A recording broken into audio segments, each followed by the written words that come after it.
ஏனென்றால் இறைவன் துன்பத்தின் மூலமாகத்தான் உன்னை நெருங்குகிறான். இறைவன் நெருங்க வேண்டும் என்று நினைத்தால் அந்த துன்பம் வரப்பிரசாதம். ஏனென்றால் அவர் எனது சிறைவாசம் என்கிற ஒரு புத்தகம் எழுதியிருக்கிறார். விடுதலைக்கு போராடி அவரை கொண்டு போய் அநியாயமாக செய்யாத தவறுக்கு இவர்தான் வெடிகுண்டு வெடிக்க வைத்தார் என்று அவரை போய் போட்டு இந்த ஓராண்டு காலம் தனிமை சிறையில் அவர் இருந்த பொழுது அவர் பட்ட அந்த துன்பம், கிருஷ்ணனை நீ நேர்ல பார்த்தது உண்மைதானா இல்ல மேடையில சும்மா முழங்கினாரான்னு கேட்டு வந்துரு.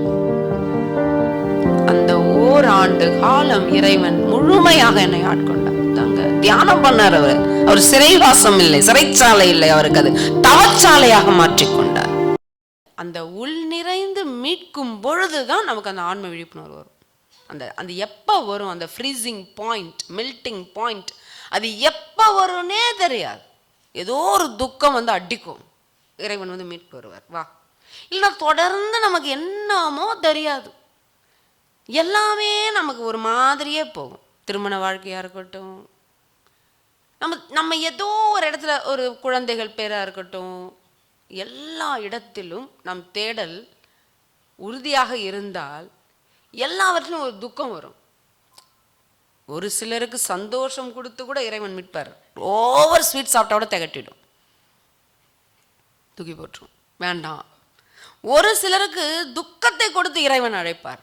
அதனால தான் அரவிந்தர் சொல்கிறார், இறைவன் உனக்கு இன்பத்தை கொடுத்தால் பிரசாதம் என்று நினை, துன்பத்தை கொடுத்தால் வரப்பிரசாதம் என்று நினை. ஏனென்றால் இறைவன் துன்பத்தின் மூலமாகத்தான் உன்னை நெருங்குகிறான். இறைவன் நெருங்க வேண்டும் என்று நினைத்தால் அந்த துன்பம் வரப்பிரசாதம். ஏனென்றால் அவர் எனது சிறைவாசம் என்கிற ஒரு புத்தகம் எழுதியிருக்கிறார்.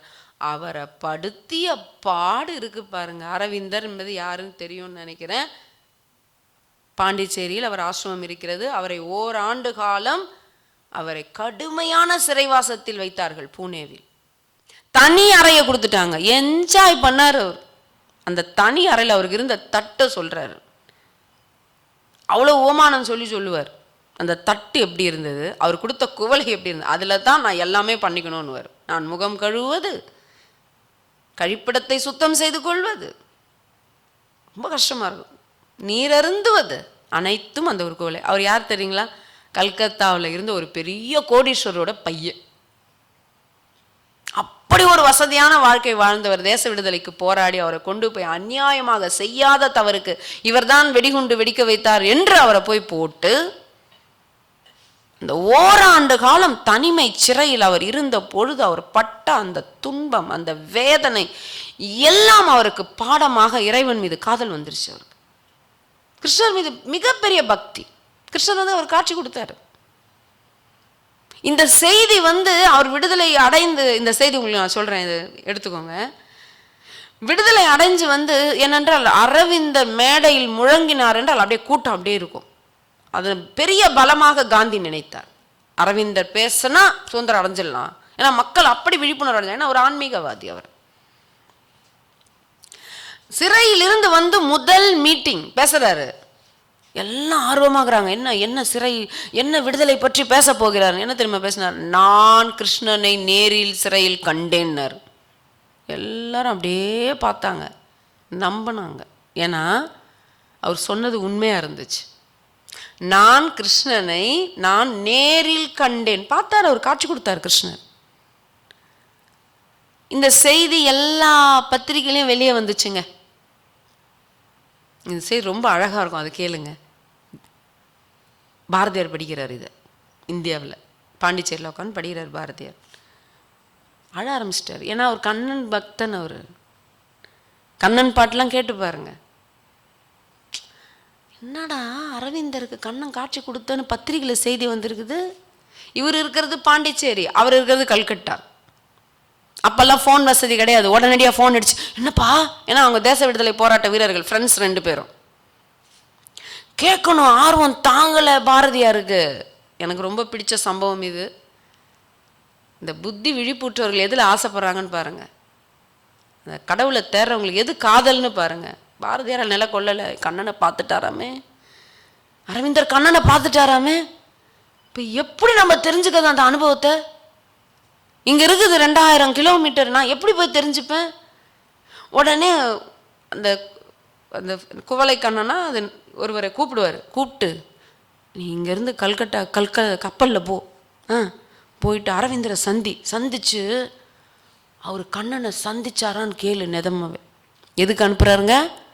இங்கேருந்து 2000 கிலோமீட்டர் பிரயாணம் செய்து நீ போய் அரவிந்தனை சந்தித்து கிருஷ்ணனை நீ நேரில் பார்த்தது உண்மைதானா இல்லை மேடையில் சும்மா முழங்கினாரான்னு கேட்டு வந்துரு.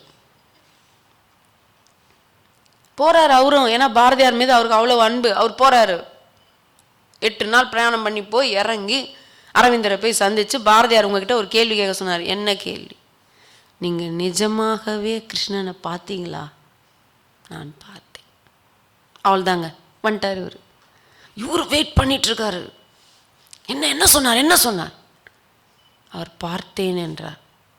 பார்த்தாரா? ஆமாம், அவர் பார்த்தேன் என்றார். சரி, இன்னொரு கேள்வி. என்ன? அவர் அப்படி சொன்ன போது அவர் முகம் எப்படி இருந்தது? அவர் கிருஷ்ணனாகவே இருந்தார். உண்மைதாங்க. அவ்வளோ ஒரு துன்பம் வரும்பொழுதுதான் நீங்கள் இறைவனை அடைய முடியும். அது ஒரு ஊடகம். அவர் சொல்றார், ஆங்கிலேயர்கள் செய்த நல்லதுலேயும் நல்லது, செய்யாத தப்புக்கு எனக்கு கொடுமையான சிறைவாசம் அளித்தது. அவர் எழுதியிருக்கார். அதுவும் தனிமை சிறைவாசம். என்னுடைய அறையில் நான் மட்டும்தான் இருந்தேன், யாரும் என்னோடு போடலை. அதுதான் எனக்கு மிகப்பெரிய ஒரு பலமாக மாறிச்சு. மற்றவர்களுக்காக இருந்தால் ஒருத்தன் யாரையாவது போட்டிருக்கலாமே, துணைக்கு போட்டிருந்தா பேசியே காலத்தை போக்கியிருப்போமே. ஆனால் அரவிந்தர் எப்படி சிந்திக்கிறார்? ஆஹா, எனக்கு தனிமை சிறைவாசம் கிடைத்தது.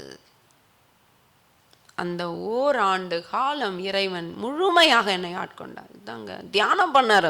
அவர் சிறைவாசம் இல்லை, சிறைச்சாலை இல்லை, அவருக்கு அது தவச்சாலையாக மாற்றிக்கொண்டார். இதுதான் புத்தி விழிப்புற்ற ஆத்மாக்கள்.